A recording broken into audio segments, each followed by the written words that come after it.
Ladies and gentlemen, today is a peak day to be a sinner, as today we're taking a look at the extra content added to Pokemon Brilliant Diamond and Shining Pearl, as well as the absolute crime that is Pokemon Legends Arceus. While most Pokemon games were not lucky enough to get whole new content over time, these games are very special, apparently. So kick back, relax, start that project you've been delaying for weeks now, as I lay down our goals here, because there's 3 points that we're looking at here. Step 1 being a look at the new content that previously was not there at launch, and of course questioning the value of it. Step 2 being an overall game quality update by seeing how the new content adds to the previous experience of the game originally, and of course an update regarding a game's replayability in question that's not just a guess off 1 month's release of the game at the time. And step 3 is seeing if there's anything wacky with Pokemon Home's accessibility to these games. Cool, let's get this follow-up video started with everyone's favorite games that would absolutely never be a disappointment: Pokemon Brilliant Diamond and Shining Pearl.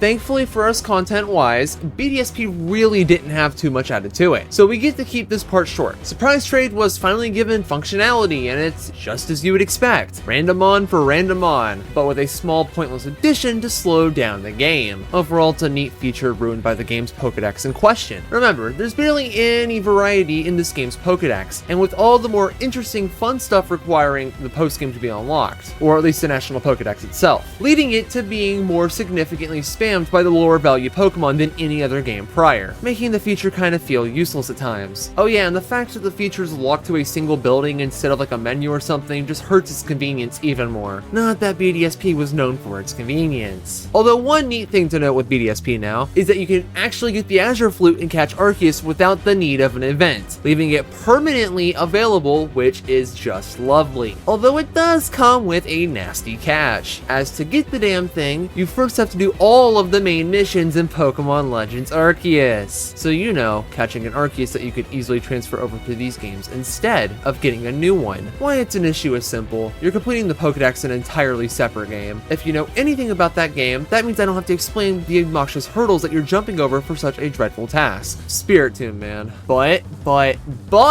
at the end of the day, despite these annoyances, it's still a damn fine addition. You know, despite the $60 paywall and the suffering that playing Legends Arceus will be. And lastly to mention is a few minor changes that you can see on screen right now. They don't matter too much, but hey, it's there for the one person who cares. As for BDSP after the fact, the overall quality is just a tad bit better, as the main game itself went basically untouched, with most of the new content not really being worthwhile. Happy additions, absolutely, but it's nothing game-changing. While the only one big noteworthy addition's kind of just irrelevant, you know, because Arceus for Arceus, which is just a form of redundancy I'm not really used to seeing around here, but the overall quality score I gave it last time of 2 stars, and the recommendation of maybe play it, both hold as much weight as I gave them back in that video a year ago. Although in the replayability department, Wonder Trade does give it a minor bump should you actually use the feature. And with that said, I guess it's time to take a look at Legends Arceus. Although honestly, I'd just be more into complaining about literally anything else instead of giving this game the time of day. But alas, I have a legally binding obligation to make this video. Good news for Legends Arceus enjoyers. You actually got new content. Yes, things to actually do rather than just a gimmick. So now let's take a look. First up is the addition of extra requests. Yeah, it's nothing impressive at all. It's just more arbitrary tasks that you love, just like in the base game. And look at that, this guy's so funny, silly, and quirky. One request, and then another, and more, and more, and he's even acknowledging the fact there's just a bunch of them, and holy hell, they feel like filler. And I'm laughing at it so damn hard.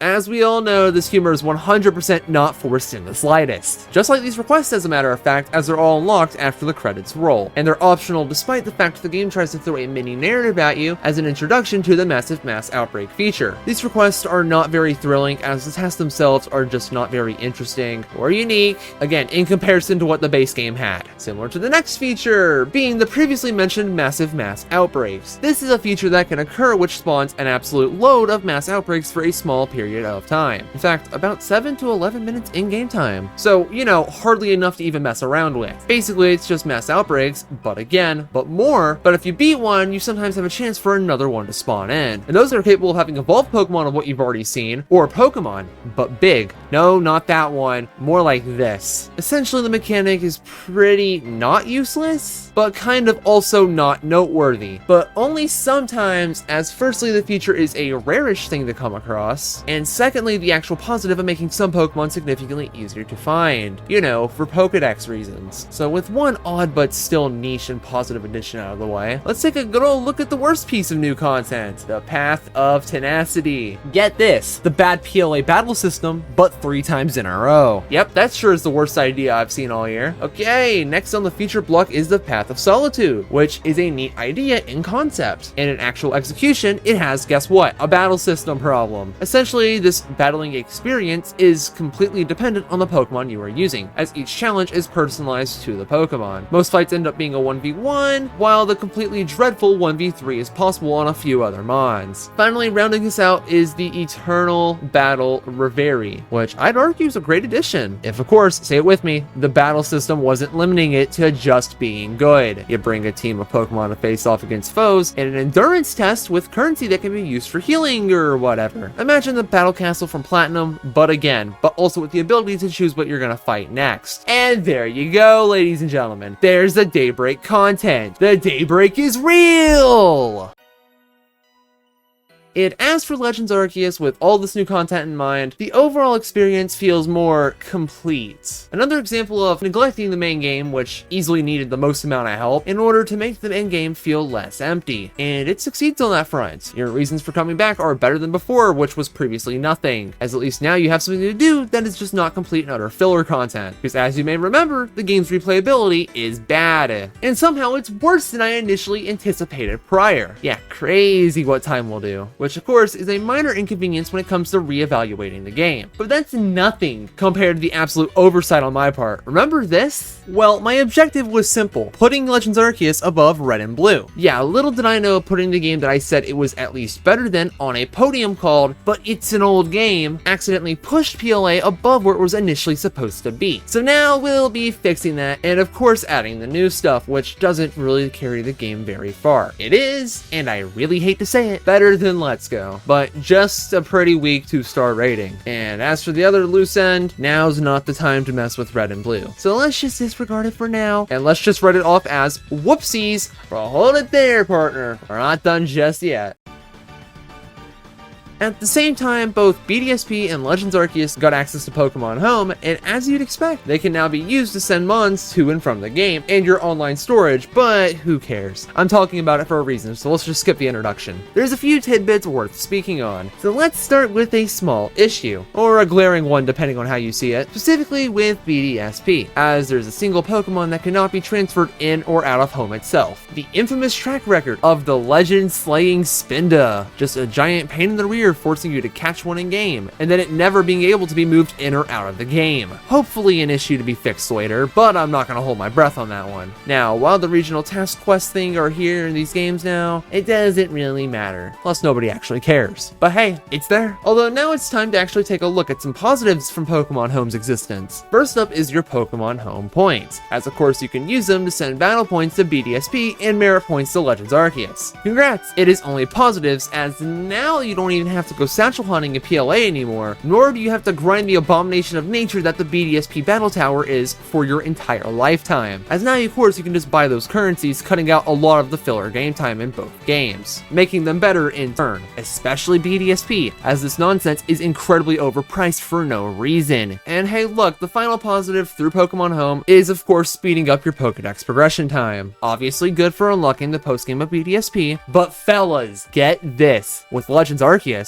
the game finally becomes a little bit more tolerable for half a damn second, as now not only can you just entirely skip the horrible side quest that was technically mandatory to beat the game, and not only are you able to copy and paste your entire living dex over to the game to make getting Arceus require zero legwork, you can also skip out on quite a bit of that research task garbage grind wall filler content nonsense that completely ruined the game by killing its pacing. Look at that, an excuse to take Legends Arceus out of the trash. Although I do want to note that no, not all of it is skippable, but getting a few free tasks knocked off your to-do list from simply moving mons over is one hell of a blessing. Look at that! To make the game bearable, all we had to do was wait a few months and pay Daddy Nintendo an extra sum of money. Okay, moving on to our final Pokemon Home confliction is in regards to movesets. As regardless of which of the two games you move mons in and out of, to other games, the movesets are reset to what wild Pokemon of that species would have. Obviously, this is passable in PLA. Of course, getting all these moves in the game that do exist is incredibly easy, but as for BDSP, it's just a massive insult for a multitude of reasons, like event-only attacks getting scrapped, the neutering of entire Pokemon's competitive viability, and the Battle Tower mons having transfer-only attacks that you are completely incapable of having. Basically just a headache for anyone looking to move Pokemon around while never affecting the people who don't even bother with it. And all of this is because of BDSP's absolutely abhorrent glitchy release where teaching any Pokemon any attack through the move reminder was actually possible, or because of coding errors on ILCA's end, but nobody cares. It's not relevant or funny, unlike the Smeargle example, meaning congratulations, you've made it all the way through the least related part of the video.